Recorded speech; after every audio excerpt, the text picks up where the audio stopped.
Jangan jadikan pendapat sebagai sebab perpecahan dan permusuhan.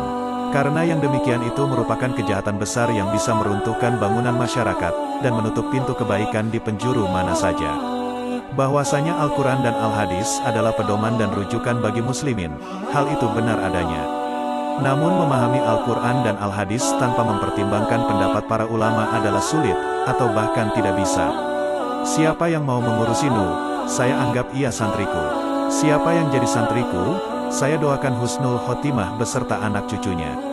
Dakwah dengan cara memusuhi ibarat orang membangun kota, tetapi merobohkan istananya. Jangan jadikan perbedaan pendapat sebagai sebab perpecahan dan permusuhan. Karena yang demikian itu merupakan kejahatan besar yang bisa meruntuhkan bangunan masyarakat, dan menutup pintu kebaikan di penjuru mana saja. Agama dan nasionalisme adalah dua kutub yang tidak berseberangan. Nasionalisme adalah bagian dari agama dan keduanya saling menguatkan.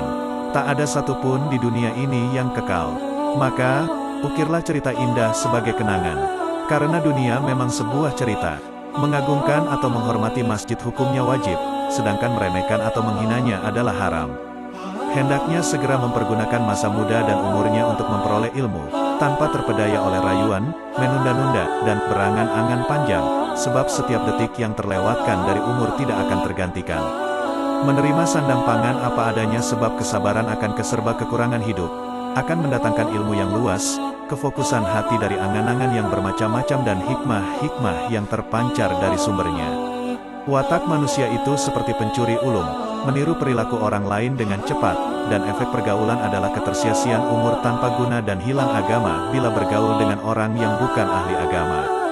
Jika seorang pelajar butuh orang lain yang bisa dia temani, maka hendaknya dia jadi teman yang baik, kuat agamanya, bertakwa, wara, bersih hatinya, banyak kebaikannya, baik harga dirinya, muruah, dan tidak banyak bersengketa.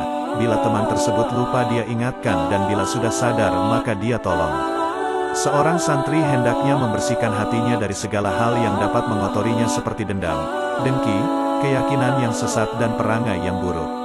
Hendaknya memiliki niat yang baik dalam mencari ilmu, yaitu dengan bermaksud mendapatkan ridho Allah, mengamalkan ilmu, menghidupkan syariah Islam, menerangi hati dan mengindahkannya dan mendekatkan diri kepada Allah.